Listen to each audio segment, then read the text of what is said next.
Good morning and a very warm welcome. Thanks for tuning in to CNN News 18. I'm Kritsween Valia. First up, we start with the big story we're tracking from New York. Zohran Mamdani has won the New York mayor elections, and this is the first address of his that's coming in after sealing this remarkable victory. Let's cut across to CNN for more. Mama and Baba, you have made me into the man I am today. I am so proud to be your son. And to my incredible wife, Rama,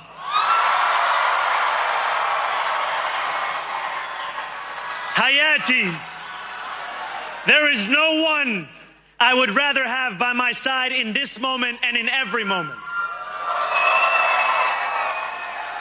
To every New Yorker, whether you voted for me, for one of my opponents, or felt too disappointed by politics to vote at all, thank you for the opportunity to prove myself worthy of your trust.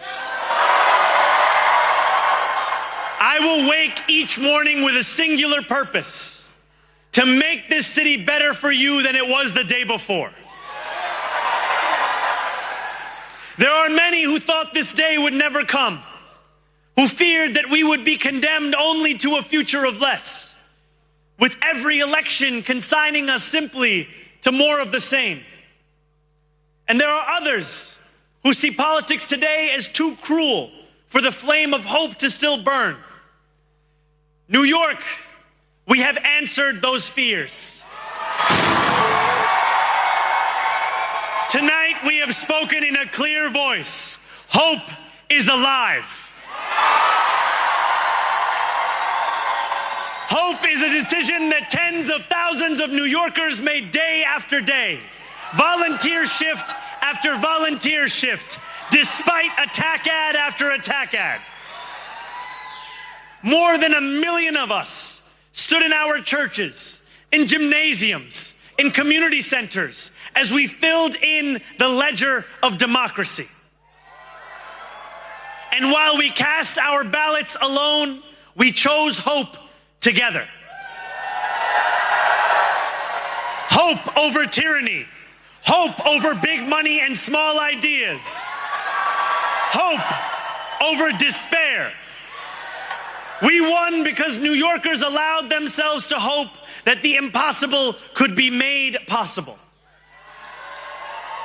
And we won because we insisted that no longer would politics be something that is done to us. Now it is something that we do.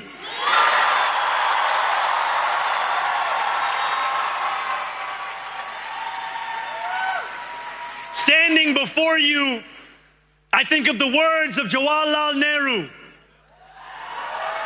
A moment comes but rarely in history when we step out from the old to the new, when an age ends and when the soul of a nation long suppressed finds utterance. Tonight we have stepped out from the old into the new. So let us speak now with clarity and conviction that cannot be misunderstood about what this new age will deliver and for whom. This will be an age where New Yorkers expect from their leaders a bold vision of what we will achieve, rather than a list of excuses for what we are too timid to attempt. Central to that vision will be the most ambitious agenda to tackle the cost of living crisis that this city has seen since the days of Fiorello LaGuardia.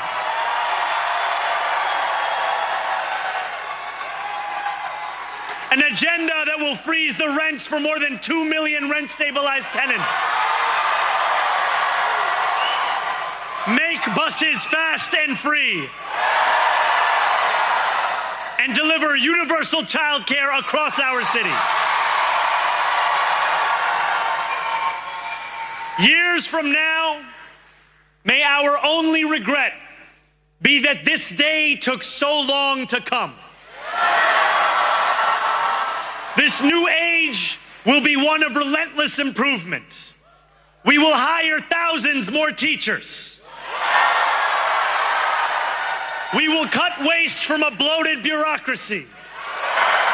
We will work tirelessly to make lights shine again in the hallways of NYC developments where they have long flickered. Safety and justice will go hand in hand as we work with police officers to reduce crime and create a department of community safety that tackles the mental health crisis and homelessness crises head on.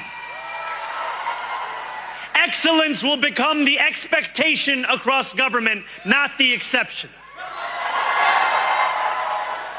In this new age we make for ourselves, we will refuse to allow those who traffic in division and hate to pit us against one another.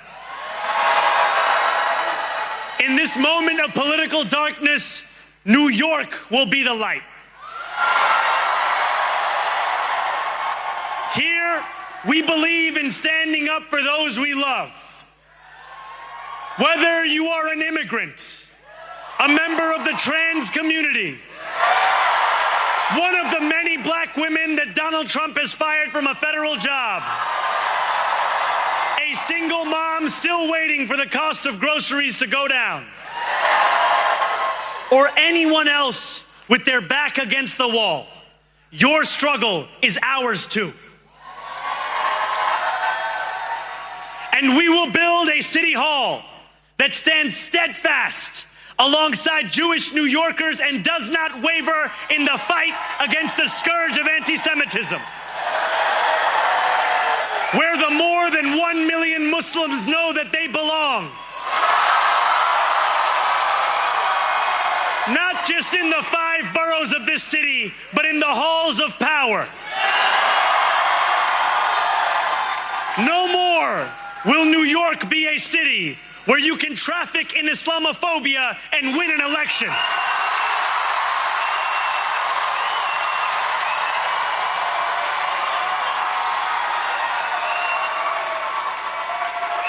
This new age will be defined by a competence and a compassion that have too long been placed at odds with one another.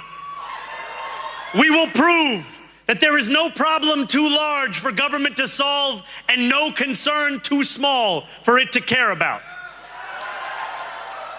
For years, those in City Hall have only helped those who can help them.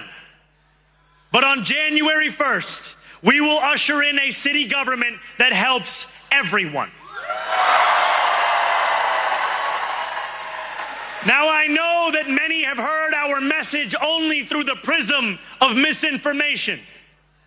Tens of millions of dollars have been spent to redefine reality and to convince our neighbors that this new age is something that should frighten them. As has so often occurred, the billionaire class has sought to convince those making $30 an hour that their enemies are those earning $20 an hour. They want the people to fight amongst ourselves so that we remain distracted from the work of remaking a long broken system. We refuse to let them dictate the rules of the game anymore. They can play by the same rules as the rest of us. Together, we will usher in a generation of change.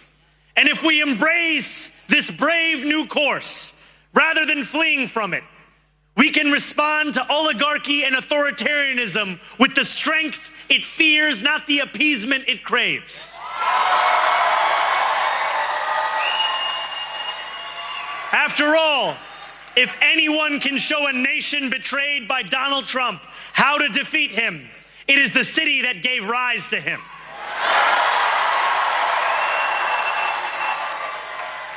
And if there is any way to terrify a despot, it is by dismantling the very conditions that allowed him to accumulate power. This is not only how we stop Trump, it's how we stop the next one. So Donald Trump, since I know you're watching, I have 4 words for you. Turn the volume up.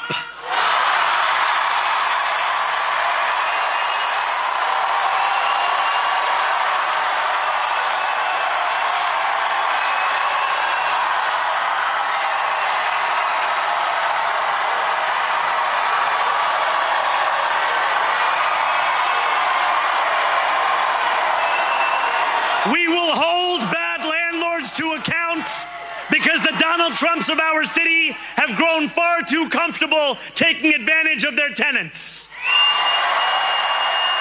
We will put an end to the culture of corruption that has allowed billionaires like Trump to evade taxation and exploit tax breaks.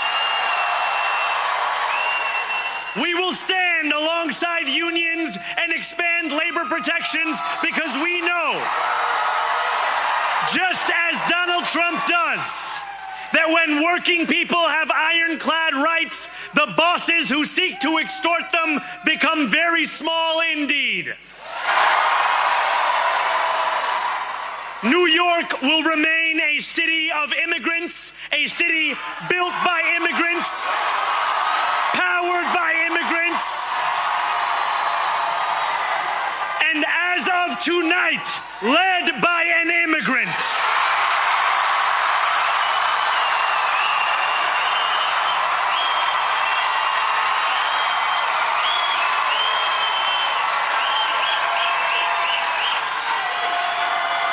So hear me, President Trump, when I say this. To get to any of us, you will have to get through all of us.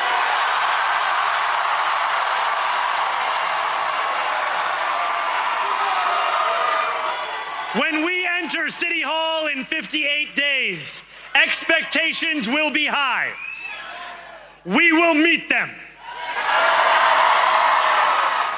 A great New Yorker once said that while you campaign in poetry, you govern in prose.